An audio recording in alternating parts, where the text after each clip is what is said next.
Screen Festival e dá tempo de você participar. Fala aí com o seu brother, com sua amiga que tem interesse em ter muito conteúdo bom aqui nos nossos painéis. Lembrando que amanhã o Screen Festival continua no seu segundo dia, certo? Com 3 salas, com vários painéis de forma simultânea. E para você participar é muito simples. É só fazer seu cadastro, sua inscrição gratuitamente no site onde vocês estão. E aí tem o passo a passo completo para vocês participarem. E detalhe, né, para você conferir a programação completa, fica ligadinho aí nesse banner que está em cima dessa tela de exibição. Clicando nesse banner, vocês conferem toda a programação. De hoje ainda, até às 18h30 e amanhã o dia completinho, com várias informações e conteúdo especial para você. Aproveitar aqui e agradecer aos nossos patrocinadores e apoiadores mais uma vez, a Prefeitura de Salvador, a BMP, a Associação Baiana do Mercado Publicitário, ao Sebrae, certo? Amplo Live Marketing, Aratuon, Bahia FM, Bahia Notícias, a Band Nordeste, Bem Querer Consultoria, Bendito Salgados, Central de Outdoor, Chaves Outdoor e em Mídia Exterior.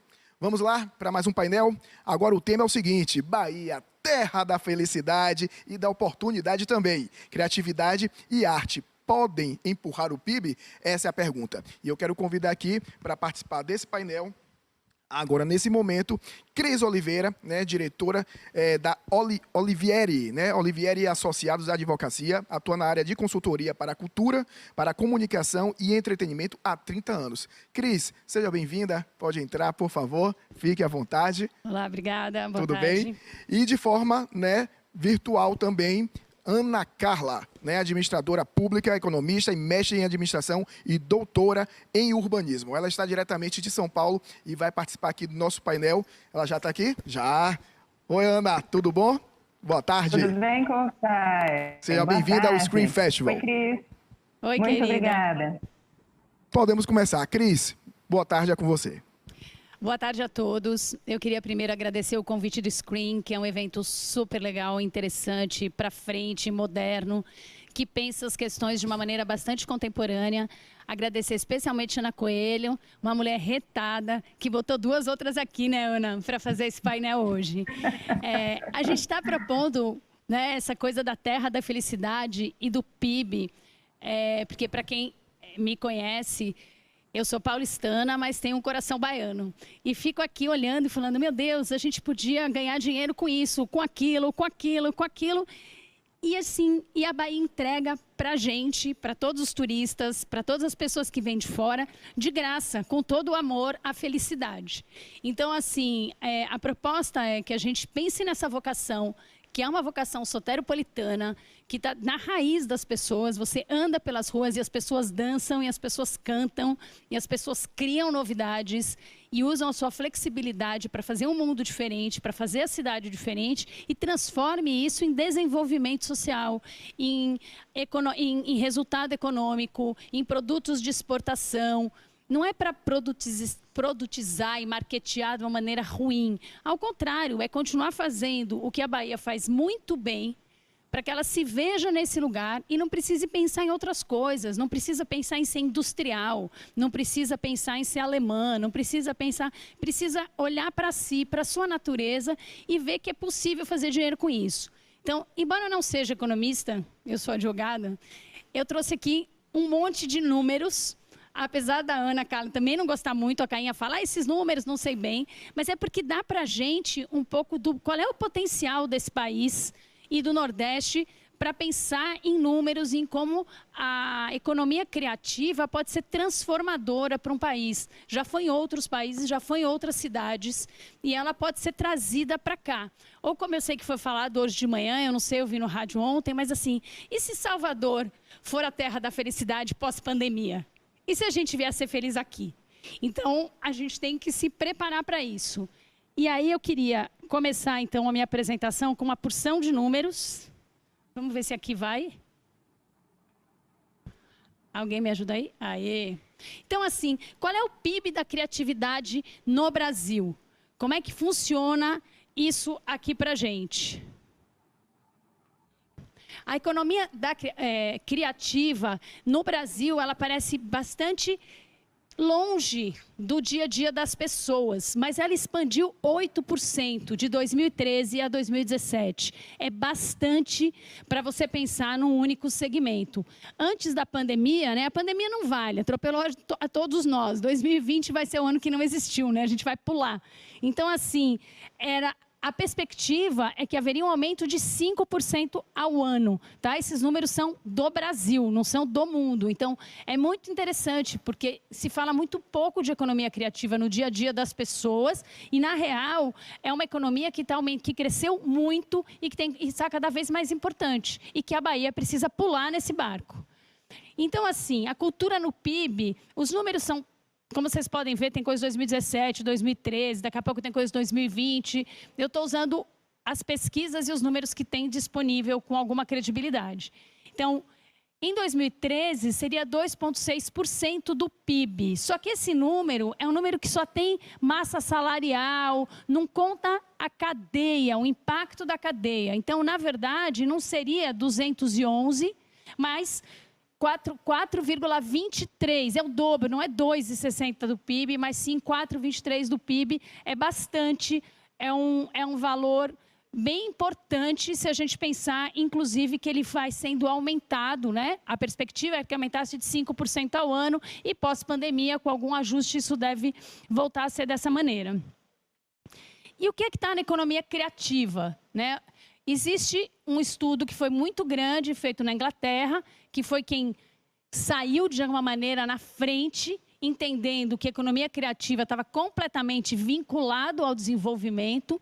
Então, tudo que tiver criatividade, conhecimento e alguma tecnologia está vinculado à economia criativa. E aí você tem arquitetura, você tem música, cinema, mas tem também moda, publicidade, tudo que é rádio, TV, tudo que junta a criação e o conhecimento.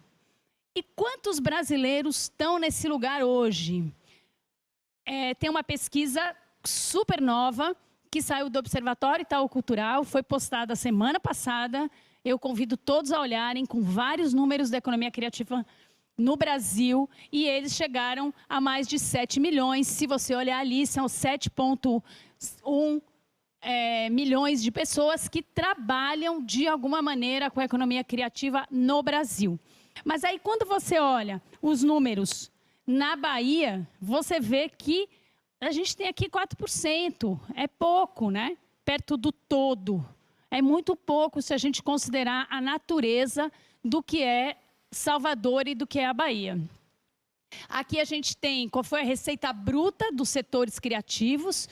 Então, tem ali 418 bi para 260 de lucro no Brasil. E, no caso da Bahia, está vendo? É pequeno, é baixo ainda. Você tem só 4 bi de lucro. E poderia ser infinitamente maior se a gente tivesse outro tipo de projeto e de planejamento para a cidade. Então, assim, esses gráficos, na verdade, eu estou passando rápido, é só para se ter uma ideia de números. Eles estão todos disponíveis no observatório e podem ser vistos e traçados como vocês acharem melhor. Aqui a gente tem quais são as empresas criativas por região. Então, você tem mais de 24 mil no Nordeste, mas veja, na Bahia, a gente tem um número muito menor. Então, é importante que seja pensado como é que se aumenta essa participação, especialmente quando a gente olha que a maior parte das empresas criativas são microempresas. O que de verdade é quem movimenta a economia. É o serviço em microempresas. Elas empregam mais gente, elas impactam mais as comunidades, elas impactam mais a economia. E quais são os assuntos que mais são importantes? Moda, cinema e música. Aqui a gente tem, eu não sei nem se... Aqui eu não consigo ver, eu não sei se na tela dá para se ver quais são os valores, especificamente na Bahia. E esse gráfico é um gráfico bem interessante que mostra que a exportação no Brasil mais importante, ela é da moda e do artesanato. E a gente ouve pouco falar de exportação de artesanato, mas são os grandes índices. E na Bahia, a moda é o mais impactante, não é a música. Por incrível que pareça. Mas e a pandemia? A pandemia, ela teve vários números diferentes dizendo de qual foi o impacto, né? Talvez o maior que a gente tem aqui é dizendo que a perda é de 90 bilhões. Certamente é muito maior do que esse, porque agora com a possível segunda onda, ou repique, ou só Deus sabe como é que vai ser dado o nome para o que está vindo aí, esse valor será ainda maior. Mas quando você vê a perda, você pensa qual era o tamanho dela antes da gente ter a pandemia. E o que a gente tem que fazer? Qual é o pensamento estratégico? Vamos pensar quem é esse público, quem são essas pessoas. A gente tem uma plataforma que chama Hub Cultural, hubcultural.com.br. É uma plataforma que disponibiliza material sobre a cultura e sobre a economia criativa. Então, você entra lá, tem vários textos, várias pesquisas, vários projetos, e a gente fez uma pesquisa com a Ribot, ainda não está lá disponível, vai estar só a semana que vem. Eu trouxe um pouco dos resultados, porque são interessantes, até porque a gente conseguiu fazer um recorte específico para o Nordeste. Então, o que as pessoas querem fazer depois da pandemia? É muito legal, porque assim, elas querem conversar com os amigos, querem se reunir com os amigos e com a família, mas se vocês olharem do mesmo tamanho, ou seja, na mesma proporção e intensidade, elas querem ir no cinema, elas querem ir no show, elas querem ir na exposição e no teatro. Então, assim, o social e o cultural estão andando juntos e são muito fortes. O que elas pensam na cultura, e aqui você tem em cima é Brasil, embaixo Nordeste, é muito interessante. A maior parte das pessoas entende que a cultura é sim transformadora, tanto do social quanto do impacto na humanidade das pessoas e que ela deve sim ser incentivada pelo governo. Então, assim, apesar de todos os discursos que a gente ouve, federal especialmente, a população acredita que a cultura é transformadora. Existe público para todos os perfis. Se você olhar, as pessoas querem ir para todo tipo de show. Show em barzinho, show aberto, show em estádio, show de artista bacana, show de artista pequeno. E esse eu acho muito bom. Basta ser música boa e ser online. A maior parte das pessoas, e mais no Nordeste até que no Brasil, ouve todo tipo de música, desde que seja boa. E especialmente se você puder ouvir através do seu celular.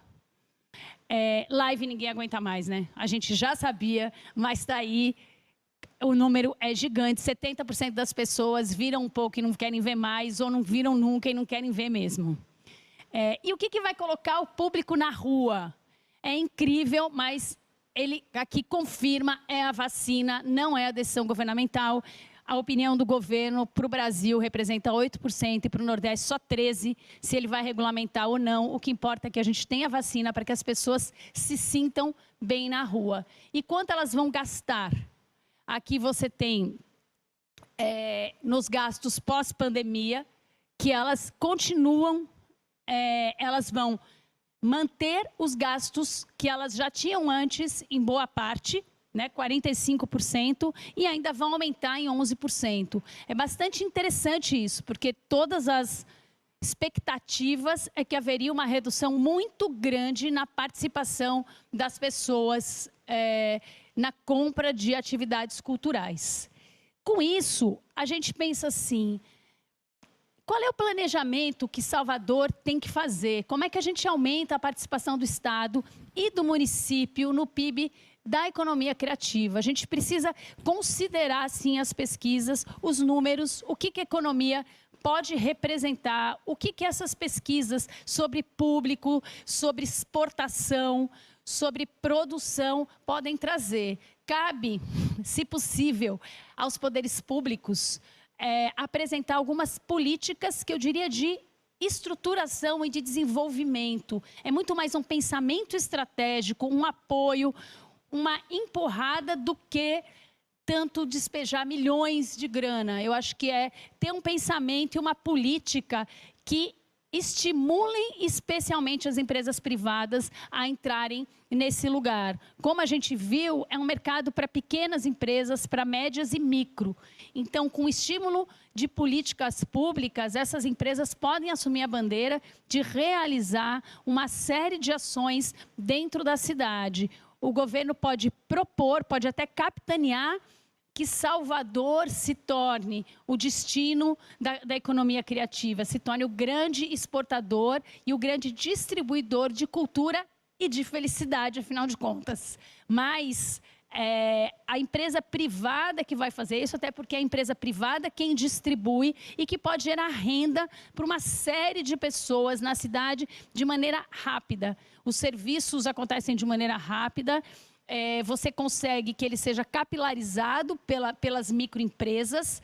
E tem uma coisa importante, as pessoas que trabalham na área da cultura normalmente são melhor remuneradas, são melhor formadas, têm um grau de autonomia, de liderança, que é importante nessa área e que vai formando cada vez mais gerações dessa maneira. Salvador já tem no seu DNA o mais difícil, que é a vocação artística, que é a vocação para construir coisas, para pensar diferente, para ser criativo, para ser diverso. Então, assim, o que precisa é apenas um pouquinho de estrutura e planejamento para que isso vire realidade. É isso, pelo menos, que eu acredito. Eu queria chamar agora a Cainha, Ana Carla Fonseca. Ela é UAU, super especializada em economia criativa, ela é administradora pública, economista, doutora em urbanismo, sabe tudo e vai contar para a gente alguns exemplos de cidades que se pensaram dentro da economia criativa para depois a gente conversar. Vai aí, Cainha. Maravilha, obrigadíssima, Cris. Agradeço demais o convite para estar aqui com vocês. Adoraria estar ao vivo e a cores, mas em não sendo possível, vamos conversando pelas ondas e depois a gente vai curtir as outras ondas em loco. Eu fico super contente com essa discussão, porque há vários anos, 6, 7 anos, eu tive um prazer enorme de desenvolver um projeto junto com o Sebrae da Bahia, de oficinas em economia criativa e desenvolvimento territorial em várias cidades, em vários territórios da Bahia, né? E daí a gente pegou de Salvador a Chapada Diamantina, de Jacobina, Barreiras. Na verdade, a gente está falando de um país, né, que existe na Bahia. Isso é muito bem-vindo, é hiper pertinente. Eu vou complementar muito do que a Cris falou, porque eu endosso em gênero, número e grau. A gente vem de uma toada, e a economia criativa surge disso, como uma reação à globalização no sentido de padronizar as coisas. Sabem aquilo de vocês compararem duas coisas e falam assim, caramba, mas é a mesma coisa, só muda a cor, ou o perfume, ou a marca, mas essencialmente a mesma coisa, o valor que eu tomo disso é a mesma coisa, não tem nada diferente.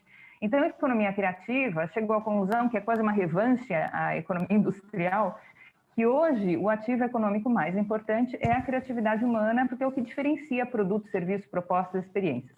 E nisso a gente já tem aí uma toada de seus 20, quase 5 anos, um quarto de século, como a Cris bem pontuou. Na lógica de políticas públicas, a gente vai falar um pouquinho mais disso pelos casos que eu vou trazer rapidinho, temos um quarto de século nessa percepção de que está todo mundo reclamando porque a indústria foi embora, galera, a toada aqui agora é outra, né? E isso começou de uma forma muito mais bem articulada no Reino Unido e depois acabou ganhando vários outros cantos do mundo com o cuidado, na maioria deles, de entender o processo, ou seja, a lógica é a criatividade das pessoas aqui, esse talento criativo, é o que vai fazer a diferença no que eu tenho na economia, no bem-estar, na felicidade, né? Que é um outro nome que a gente dá para o bem-estar. E quando a gente fala felicidade e bem-estar, né, falar, então não tem problema para resolver. É óbvio que sempre tem problema em qualquer canto do mundo, né? Na Suíça tem problema, na Dinamarca tem problema.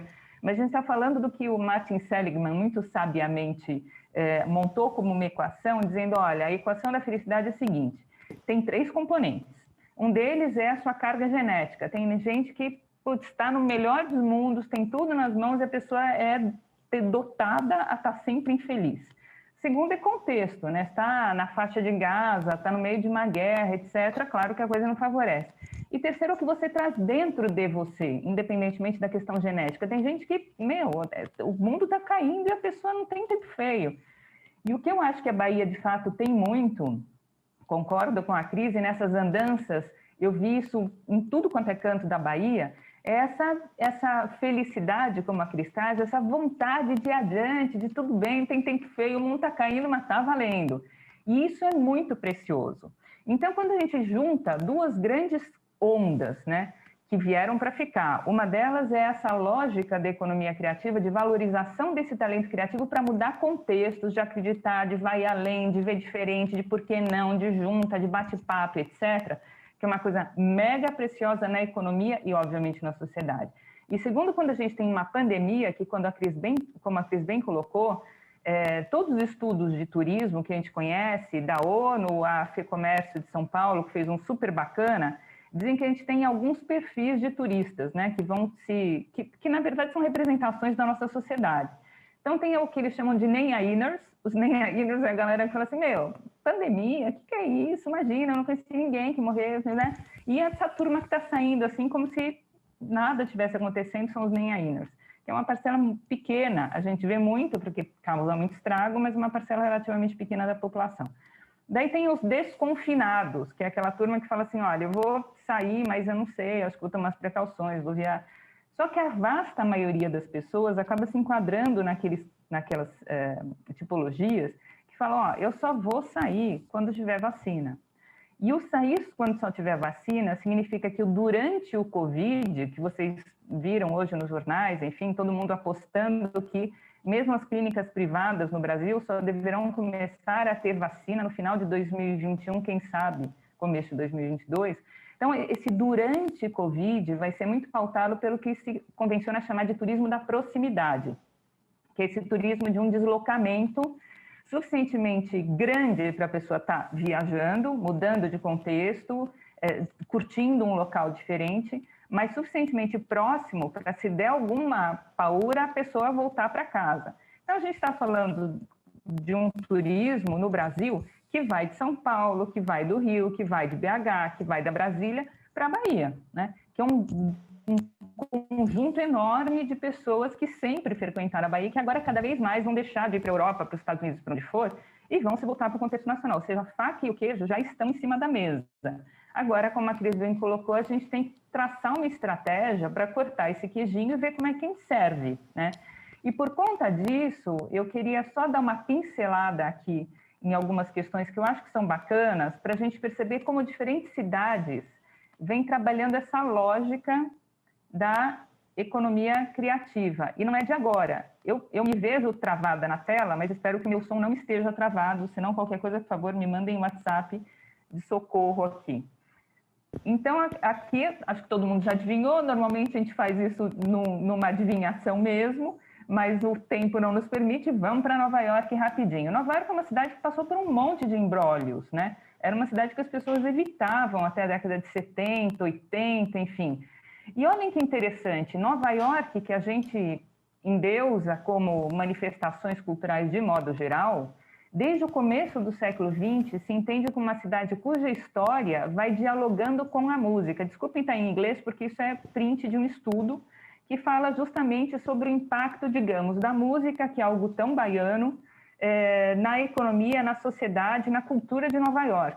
Então, desde o início do século XX, ele se entende como uma cidade que vai mudando, conforme, inclusive, o ritmo das músicas vai mostrando o que tem de geopolítica, a chegada de tanta gente da América Latina e o ritmo da salsa. Antes disso, o que eram as grandes discussões em cima da não participação dos negros na sociedade, o jazz, que surge muito disso, o hip hop com a lógica urbana.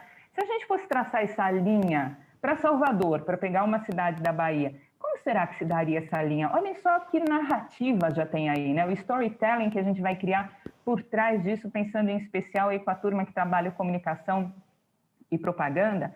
Que legal a gente conseguir voltar a história da Bahia a partir da sua música, das suas várias manifestações culturais. E aí, quando eles falam, ó, a questão é a seguinte, a gente precisa fazer um planejamento, ou a gente precisa traçar um plano diretor, digamos, para ser de fato uma cidade da música, como é o caso de Nova York, a gente tem que mexer com diferentes quadrantes. A gente tem que fazer os estudos de impacto econômico para a turma perceber que aquilo também está gerando dinheiro, não é a galera da cultura com o chapéu na mão. Até porque, olhem que inversão de lógica interessante, né? Muita gente acha que a cultura é um sorvedouro de orçamento, é um buraco negro em que caem as coisas e somem lá dentro e o orçamento vai embora.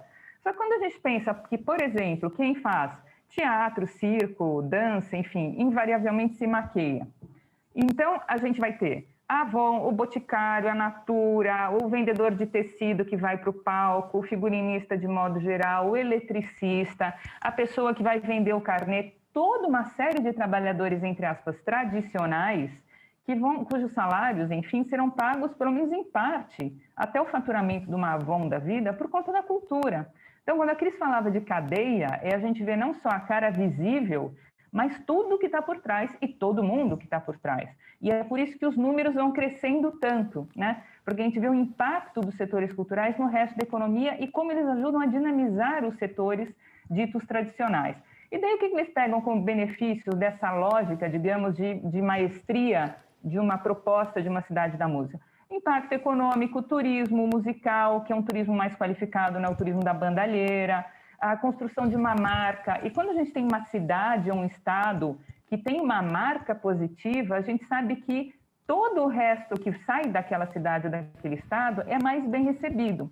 Tem um estudo recente, inclusive, muito interessante, que mostra o estrago do Trump para a imagem dos Estados Unidos, porque as pessoas associam uma coisa ao país inteiro. A mesmo se dá numa outra lógica. Ah, bacana, olha, Bahia, eu entendo, aquele lugar musical de gente que dá a volta por cima, de comida gostosa, de perfume nas ruas, o acarajé, o que for.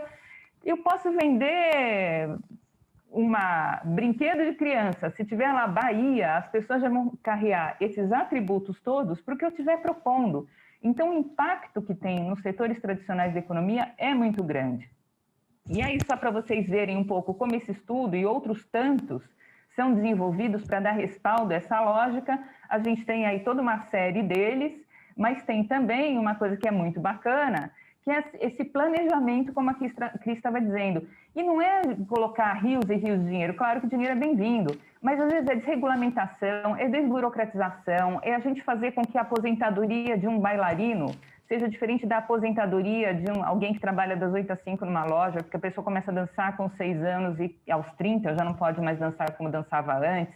Então, a gente tem aí toda uma outra série de questões e o número de empregos gerados, de postos de trabalho, o faturamento, a massa salarial, enfim. E daí a gente tem por setores. Então, como é que fica isso nas comunidades artísticas locais? Como é que fica nas gravações? Como é que fica no consumo de música de massa? E nas infraestruturas, né? Nas salas de concerto, nos teatros, enfim. Quando a gente começa a esmiuçar esses números, a gente vê como a gente está mexendo com a mola da economia, né? E joga por terra completamente a proposta de que cultura é quem toma dinheiro e não devolve praticamente nada. Então, assim, a gente trabalha na Garimpo de Soluções há mais de 20 anos com economia criativa. Na verdade, a gente começou a trabalhar com isso quando eu morava em Londres, surgiu essa lógica lá em 97, 98, e a Garimpo de Soluções, então, já nessa altura, trabalhou com mais de 30 países. Nesses mais de 20 anos de aprendizado que a gente foi fazendo junto com todo mundo que começou a entrar a bordo e tal, a gente aprendeu uma coisa muito clara, que quando a gente fala de economia criativa como desenvolvimento de um local, de um território, de uma cidade, de um estado, do que for, a gente tem que mexer com 3 valores. O primeiro deles é o valor agregado, é isso de falar, se eu comparar isto com aquilo, eu vou querer o que é diferente, eu vou querer o que tem uma proposta bacana, eu vou querer o que tem um valor agregado, tem uma inovação qualquer ali embutida, né? Então, por que eu... olha só uma comida que vem numa panela de barro, olha só que bacana, que vem com a receitinha ali que seja a lanchonete, com o seu papel americano ali, aquele papelzinho para botar o bandejão em cima, mas que vai contando a história daquele prato. Pequenas coisas que muitas vezes vão fazendo a diferença, não é uma ficção científica da inovação. Às vezes são coisas incrementais, mas tem valor agregado. Não adianta nada ter só valor agregado e não ter valor compartilhado ao longo da cadeia. A Cris bem referenciava a moda. Se chegar alguém, comprar uma renda na Bacia das Almas e colocar no vestido e vender depois no Oscar Freire ou no Leblon por 95 vezes mais, e aquela senhora que fez a renda durante 1, 2, 5 meses ficar na Bacia das Almas, tem valor compartilhado muito pequeno. Então, o que a gente entende do valor compartilhado é como reconhece e, portanto, mantém e dá a possibilidade desses trabalhadores da criatividade serem condignamente remunerados ao longo da cadeia. E uma terceira questão que é hiper importante, e aí falando com o pessoal de comunicação, eu acho que vocês podem fazer uma tremenda diferença, que é o valor percebido. Como é que eu empacoto essa proposta? Como é que eu proponho aos outros para eles entenderem o que está por trás daquilo? Como é que eu trabalho as narrativas de comunicação para as pessoas saberem o que está por trás do que é visível, para entenderem esses intangíveis? E a gente, infelizmente, ainda faz muito mal isso, né? A gente vai andando lá, vê um berimbau, fala, ah, que bacana, berimbau, ah, sei, ah, é aquele instrumento, mas a gente não sabe patavinas da história do berimbau. E daí chega alguém e começa a contar, nossa, o berimbau você não sabe, surgiu assim, assim, assado.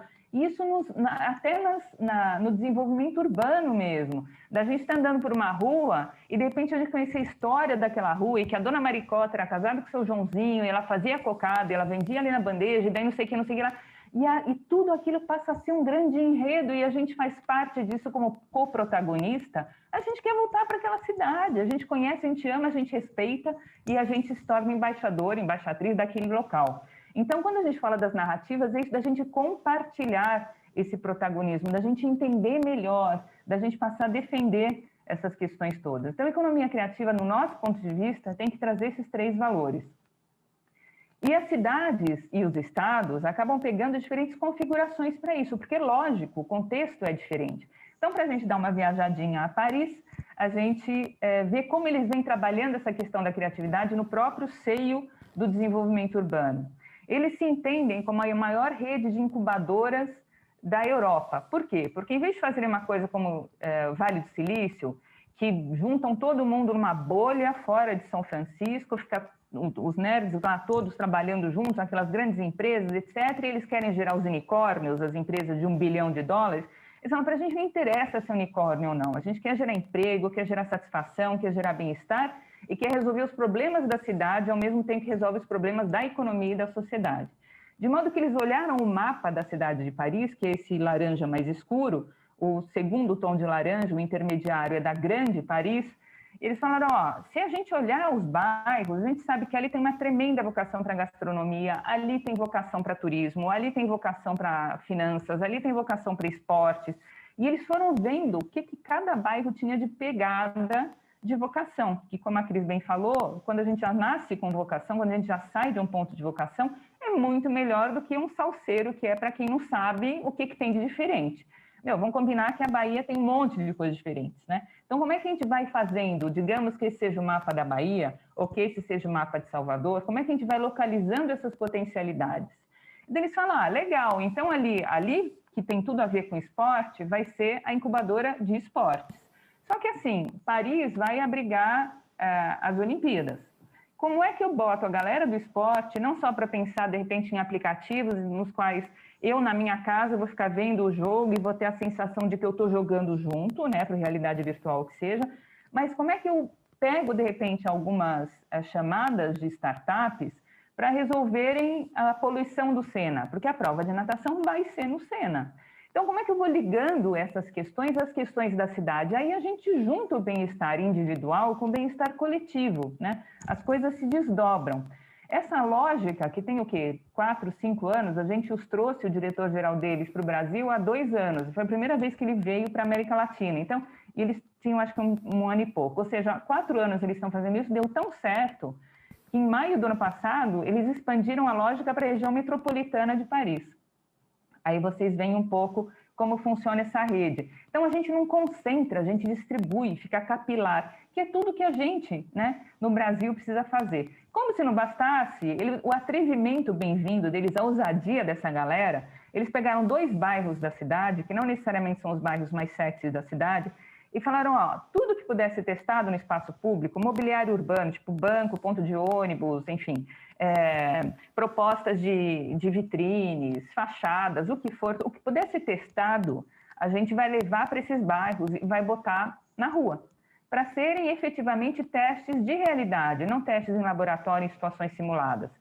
Não preciso dizer a vocês que, a partir do momento que eles fizeram isso, todo mundo começou a ir para esses bairros porque queria ver o que estava acontecendo, queria dar pitaco, queria estar na crista da onda, e viraram espaços super charmosos do ponto de vista de lógica de inovação, fazendo com que todos os cidadãos passem a ser mais inovadores do que já o eram, né? Com esse olhar do por que não e se fosse diferente. E esse efeito dominó é algo que faz um bem enorme para a economia como um todo, porque para a economia ou para a cidade ser criativa, todo mundo que está nessa economia ou nessa cidade tem que poder ser mais criativo do que já é, né? Pôr essa criatividade à prática, seja alguém vendendo acarajé, seja alguém sentado desenvolvendo uma startup dentro de um hub super criativo. Essa lógica de como é que a gente transforma a cidade num playground de inovação ao ar livre, isso eu acho que é muito legal. E isso também tem muito a ver com o que a Cris trazia de micro e pequenas empresas, né? Que é esse empreendedorismo criativo, que é uma galera que se atira, que é um pouco o caso da Cris, é um pouco o nosso caso também, de muita gente. A gente fala, mas Paris, mas Nova York, né? Como se as cidades já tivessem nascido resolvidas, não tivessem dramado muito para chegar onde estão. Então vamos aqui do lado, vamos a Buenos Aires. E quando a gente chega em Buenos Aires, é muito legal, porque a gente começa a ver que eles fazem várias questões, como esse caso, inclusive, que é da Espanha, em que eles vão mapeando os empreendedores criativos. Imaginem que legal a gente ter isso em Salvador, ou a gente está na estrada e ter isso para a Bahia, que a gente fala, bateu uma fominha, o que eu posso comer que de fato seja típico? Nossa, que legal! E onde é que eu compro um artesanato de verdade? Não aquele que eu viro e depois está made in China. E, nossa, mas quem que de repente tem uma proposta de turismo, de aventura, para eu poder ver isso aqui, esse canyon todo de cima? Dá para eu ver isso de balão? E eles vão fazendo esse enredamento de propostas de empreendedorismo criativo num aplicativo, para a gente poder curtir isso enquanto está andando na rua, para parar nas cidadezinhas e comprar alguma coisa, em vez de passar reto. Isso é distribuição de riqueza, né? Isso é distribuição de impacto. Isso é como é que a gente maximiza as questões. De modo que eu queria aqui deixar também duas questões. A Cris trouxe essa provocação de falar, Rainha, tem tanta pergunta que a gente pode se fazer, e eu já queria dar uma furada de bolo e trazer duas, porque entrou na apresentação de vez. Então, assim, o que falta para esses atributos criativos baianos se converterem de fato em ativos econômicos? Falta acreditar, falta fazer uma governança entre público, privado, academia, sociedade civil, falta a gente parar de olhar para o próprio umbigo, porque a gente é super criativo e começar a ver que os outros também são e pensar mais de uma forma coletiva, falta comunicação, falta pensar nos 3 valores. O que falta? Porque quando a gente pensa nos valores, como é que a gente vem trabalhando isso, né? A gente vê muita gente que eventualmente se lança, que tem nome, que tem uau, mas o que de fato os outros da cadeia inteira estão se beneficiando? Como é que a gente traz esse valor compartilhado, que é básico para o desenvolvimento da sociedade, de uma forma mais clara? E eu acho que muito do que a gente tem que fazer é pensar em como a gente cria conexões improváveis. Então, eu queria terminar essa breve fala com um videozinho que eu vou pedir para a mesa soltar, para não ter problema de conexão, e eu vou contar só um introito desse videozinho. Esse vídeo surgiu, essa proposta, esse empreendimento chamado Mapuguaquém, que é o som da terra, surgiu essencialmente movido por um casal, ele é chileno, ela é, acho que, holandesa. Os 2 casados, com 2 filhos, mudaram para uma cidade pequenininha, tem 25 mil habitantes, no sul do Chile, chamada Nascimento. E aí eles começaram a criar uma rede de parceiros em vários cantos do mundo, literalmente vários países do mundo, trabalhando em rede, para tentar pegar tudo o que eles consideram de ativos mais singulares desse território e juntar isso tudo numa proposta de valor agregado, compartilhado e percebido, como vocês vão ver, que efetivamente faça jus não só ao conjunto, mas às partes individuais. Então, eles falaram, olha, nessa região que é um ovo de território, a gente tem artesãos que fazem um trabalho belíssimo, mas que cobram nada para vender suas obras em barro. A gente tem uma ilha que é gerenciada por indígenas, que é raríssimo, né, esse caso, e vocês vão ver no vídeo, inclusive, um varal com lã que acabou de ser tosquiada, pendurada. Isso vem dessa ilha. Então, daí cada peça que é vendida, enfim, vocês vão ver o que é a peça, a gente vai, inclusive, investir no reflorestamento a partir das espécies nativas. E a gente vai numerar tudo. Então, a gente vai numerar, por exemplo, o vaso e a gente vai numerar as árvores. É toda uma lógica de construção de planejamento e de raciocínio coletivo que é muito especial e é muito preciosa. E tudo parte de uma coisa que eu acho que o baiano tem bastante, que é essa coisa de não pensar necessariamente de uma forma cartesiana, de conseguir ver diferentes pontos, de fazer um grande enredado disso, só que uma vez feito isso, tem que fazer planejamento. Então, como é que a gente consegue pensar com a cabeça, mas seguir o coração, né? Eu acho que essa combinação que para a gente é super importante. Então, com vocês agora, o Mapuguaquém. Eu acho que vocês vão entender essa lógica do que eu estou tentando propor dentro do desenvolvimento de uma linha de produtos que faz jus a essas singularidades do território. Vocês soltam, turma, por favor?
Então, vejam, eles conseguem juntar do mais tradicional, o artesanato barreal, o trabalho de marcenaria, a sabedoria dos indígenas, para misturar isso tudo, que tem uma lógica adequada a isso, e eu estou falando de pequenas somas, não é os campeões nacionais, da gente conseguir fazer com que haja desburocratização na hora de tocar alguma coisa dentro do espaço público, desburocratização da abertura e fechamento das empresas, quer dizer, é tudo isso, inclusive a reforma, pensando um pouco no painel anterior, a reforma do que a gente tem hoje como curso, inclusive porque profissões que são muito adequadas à economia criativa talvez ainda nem existam e outras já existem, mas ainda não tem nome, porque estão surgindo agora.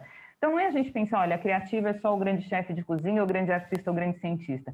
Criativo pode ser todo mundo, desde que tenha essa lógica de juntar expertises, conhecimentos e criatividade de tanta gente junto.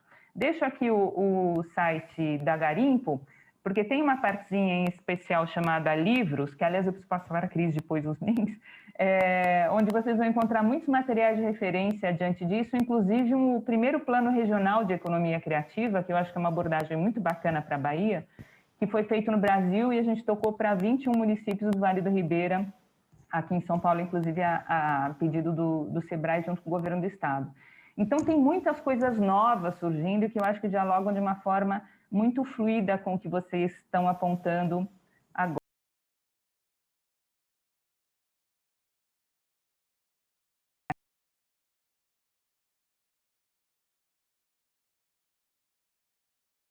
Determinadas regras da produção, determinadas habilidades técnicas. E o que se propõe aqui é uma economia criativa que está considerando um olhar moderno também para o trabalho.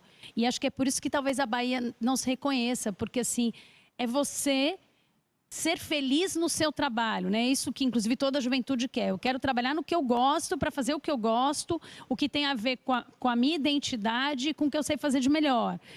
E, às vezes, com uma dificuldade muito grande de entender que aquilo pode ser monetizado. Então, eu acho que é esse pulo que falta, o entendimento de que tudo isso que a Bahia faz com facilidade, no seu DNA, pode ser monetizado. Não é a economia antiga que precisava de tantas outras coisas e que não conversava com essa felicidade que a gente tem aqui. É o contrário, é como é que a gente monetiza isso, exporta, transforma, acolhe e faz as pessoas estarem aqui. E acho que a Cainha deu aí uma série de caminhos que podem ser pensados para se construir um pouco essa indústria da criatividade, da felicidade, que pode ser implantado Claro que pode ser implantado no Brasil como um todo, mas que a Bahia tem aí as suas características que são muito singulares, muito diversas e que atraem o mundo e atrai o Brasil em si, né? O Brasil todo, quando quer ser feliz, diz que vai para a Bahia. Quando você diz, estou indo para a Bahia, todo mundo diz, ah, que inveja. Não tem ninguém que fique impassível a essa manifestação. E isso é o que Canha disse, já é um valor agregado, já é um valor de comunicação gigante.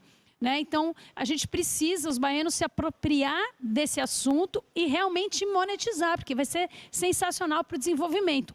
Para além de ressaltar aqui que a gente falou só na borda, de que é um desenvolvimento limpo.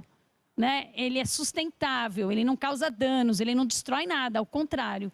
Né? Ele distribui, inclui a comunidade sem destruir. Cainha, super obrigada, amei a aula. Foi muito bom, sim. Quem fala, né? A nossa dobradinha é sempre infalível. Eu me divirto. Da próxima vez, porém, com um acarajé a bordo, hein?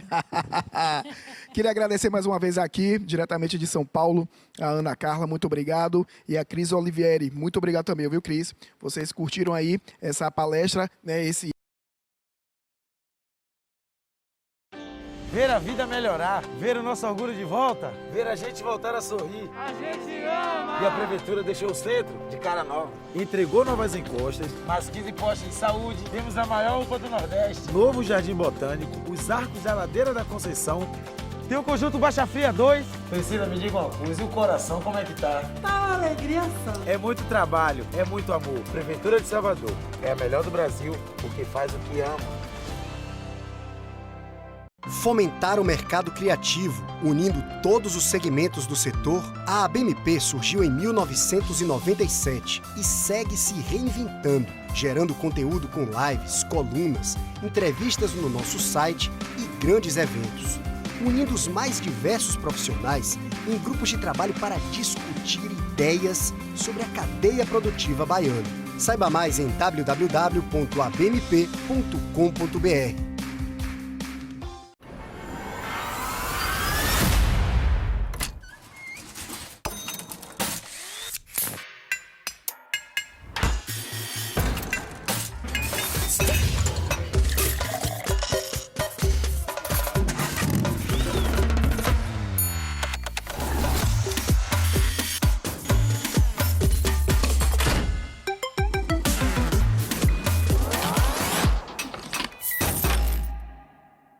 A Simpla tem uma novidade para você, o Simpla Play, uma ferramenta completa para quem produz conteúdo. Crie já o seu curso online no Simpla Play.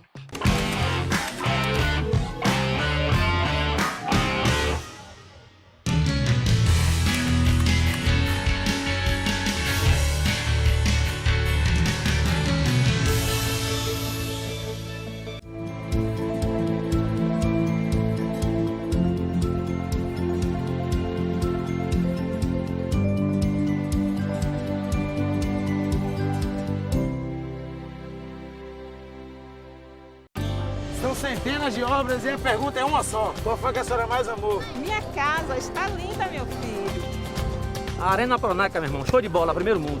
Estação Cidadania! A gente ama! Novo Barro Branco, nova Orla de Amaralina e Pituba, tem o novo Centro Histórico, Canal do Paraguari. Pega a visão como ficou o Mercado São Miguel, meu irmão. Bateu certo. É muito trabalho, é muito amor. Prefeitura de Salvador é a melhor do Brasil que faz o que ama. Fomentar o mercado criativo, unindo todos os segmentos do setor, a ABMP surgiu em 1997 e segue se reinventando, gerando conteúdo com lives, colunas, entrevistas no nosso site e grandes eventos, unindo os mais diversos profissionais em grupos de trabalho para discutir ideias sobre a cadeia produtiva baiana. Saiba mais em www.abmp.com.br.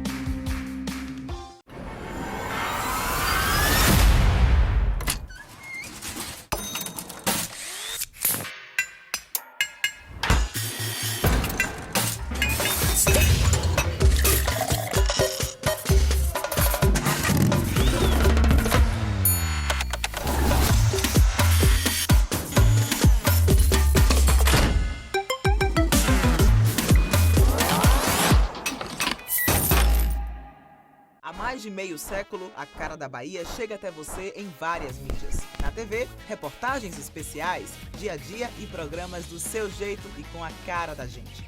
Através da mídia OOH, o Grupo Aratu alcança milhões de pessoas na Bahia e no Distrito Federal.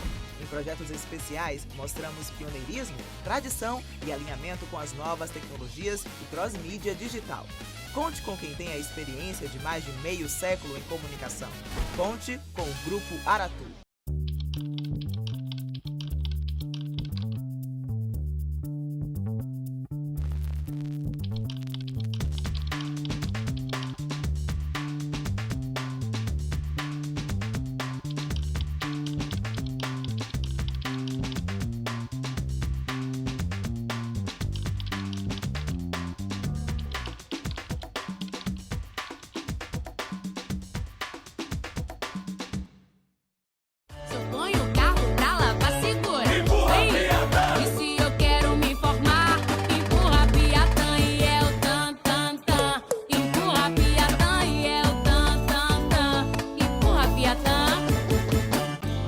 Centenas de obras e a pergunta é uma só. Qual foi que a senhora mais amou? Minha casa está linda, meu filho.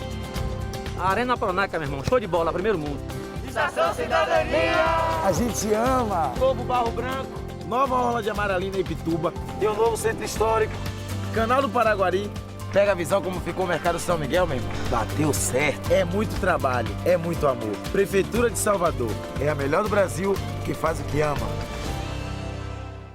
Fomentar o mercado criativo, unindo todos os segmentos do setor, a ABMP surgiu em 1997 e segue se reinventando, gerando conteúdo com lives, colunas, entrevistas no nosso site e grandes eventos, unindo os mais diversos profissionais em grupos de trabalho para discutir ideias sobre a cadeia produtiva baiana. Saiba mais em www.abmp.com.br.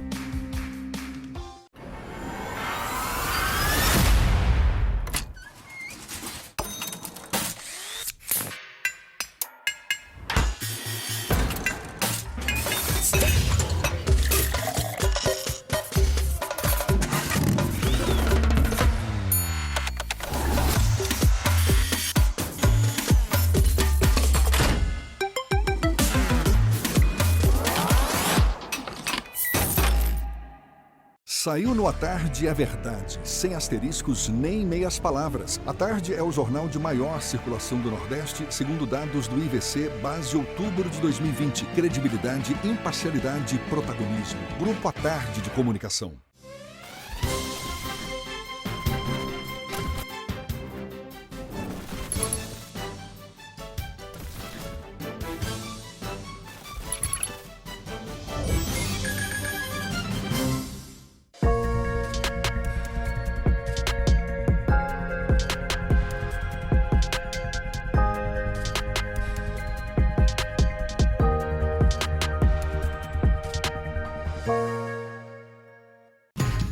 Toda festa incrível tem bendito salgado, todo evento inesquecível tem. Todo dia é dia de bendito salgado, quem pede manda bem, peça você também.